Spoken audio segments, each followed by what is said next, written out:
Welcome along people to another one of my little videos. Today I'm not going to be working on the 1250. Last video someone mentioned that they could see a really nice 1150 sidecar in the background. Well, today I'm going to be working on it.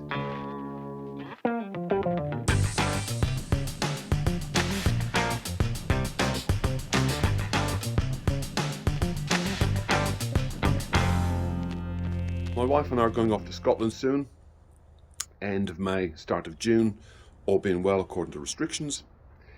The bike needed a service, so change the oil and filter, plugs, final drive oil, pulley belt, which I just think it's been a long time since that's been changed.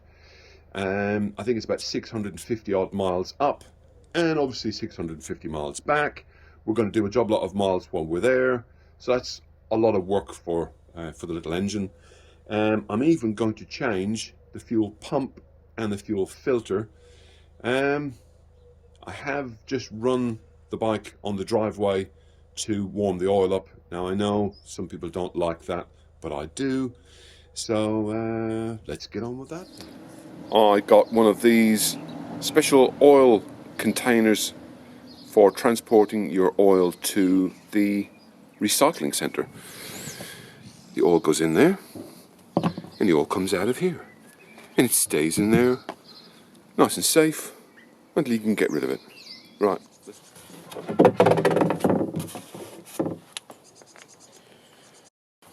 Position that. I've already loosened this off a minute ago. Stick that there. And there she goes. Nice oily fingers. Oh no, that's not good. Let's take the vent out. And then the oil goes into the pan and doesn't overflow.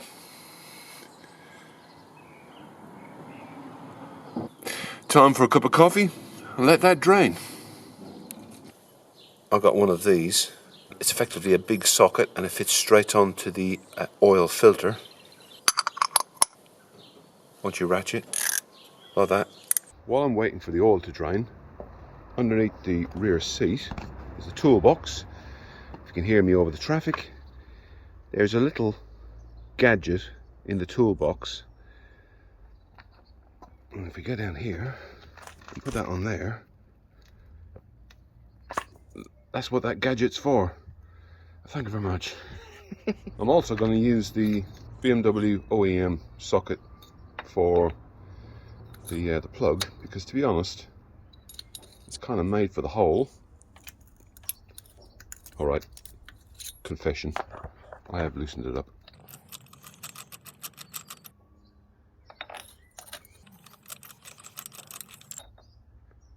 The plug doesn't come with the socket.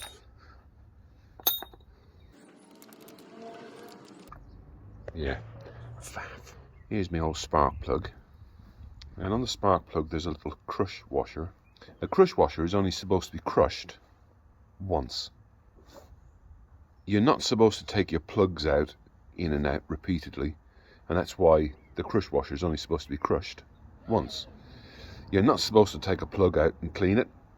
You wouldn't take a plug out, clean it with a wire brush, like my dad used to do, because that puts little shards of iron filings down into the plug near the electrode, and you get a worse spark than you might expect. Gently just feed that down through the tube, and then hopefully it will thread in naturally into its new home.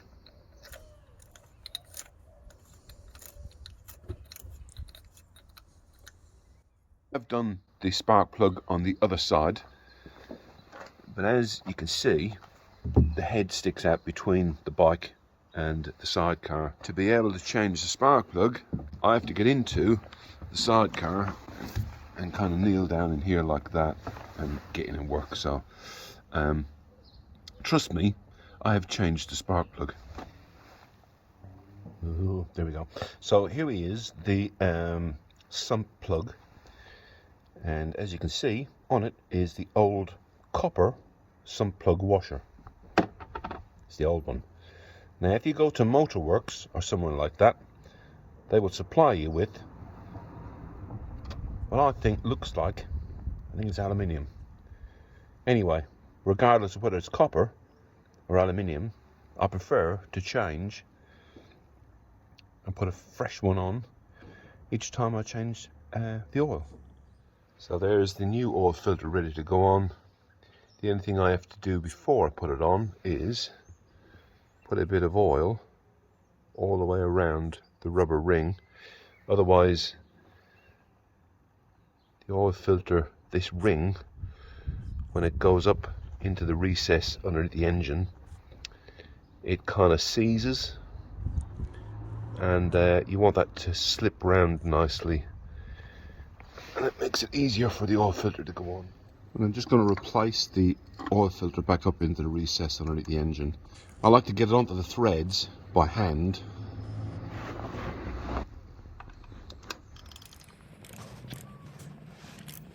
And then finish it off with a ratchet. And it doesn't need to be over tight.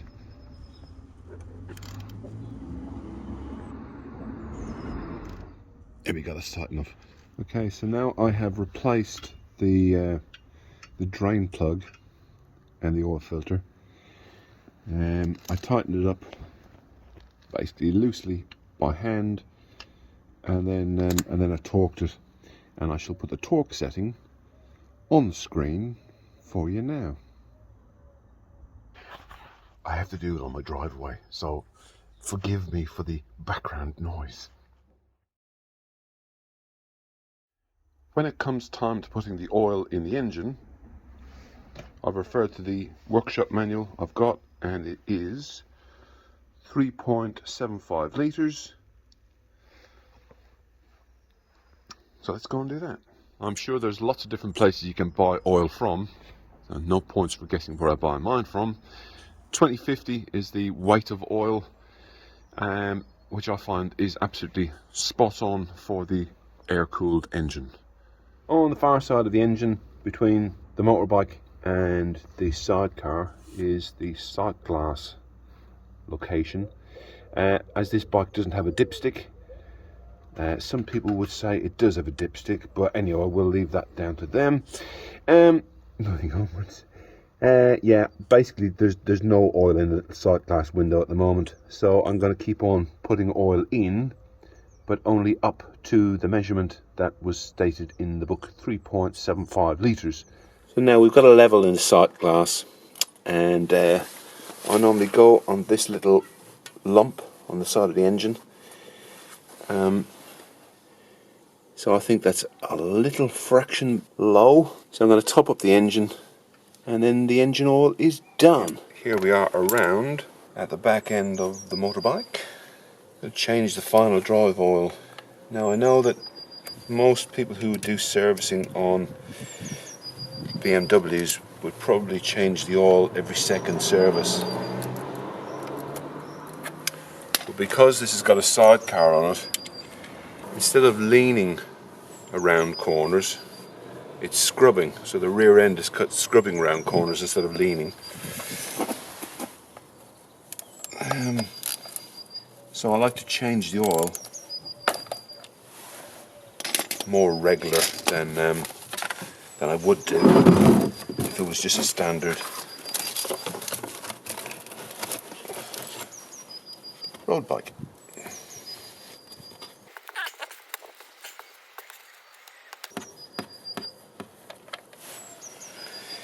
And there you go. That shouldn't be that colour.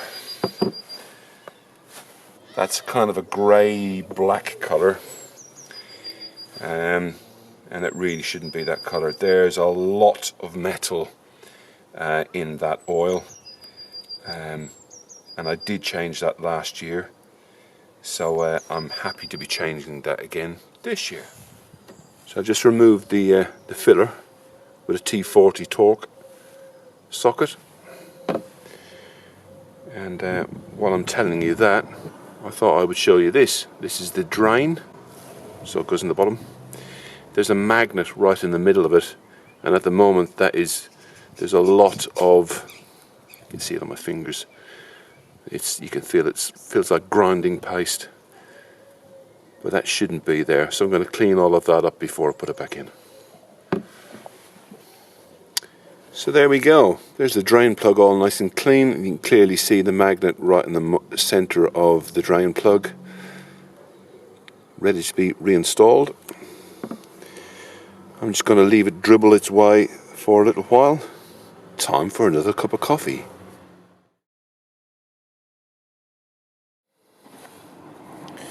So I'm going to put the plug into the bottom of the final drive, and I have put a new crush washer on there.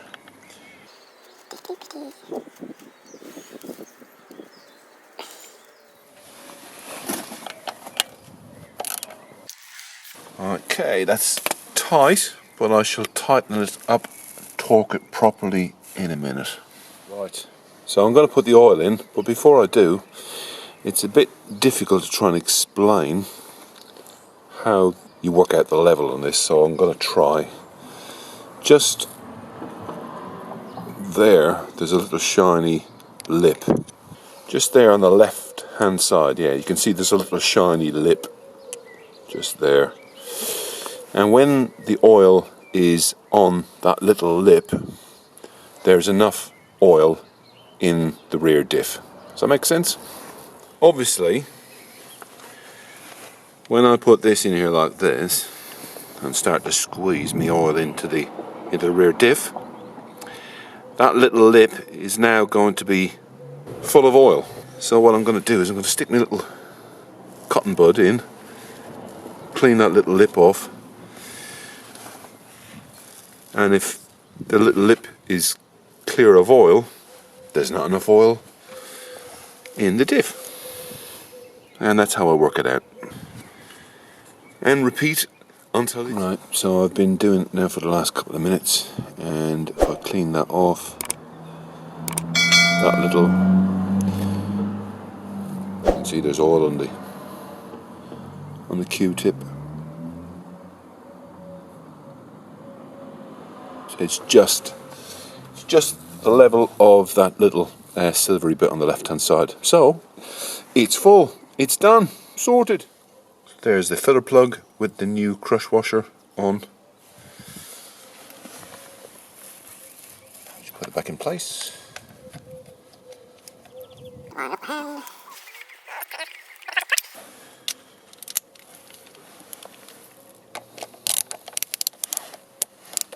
And tighten it so they're loosened.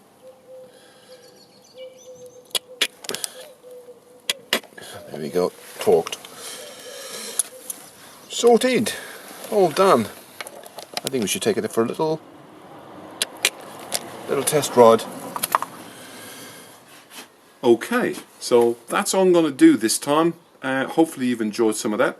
I'm going to take it for a little test ride, make sure that everything is as it should be, and then next time I'll do the fuel filter and fuel pump, some other bits and pieces.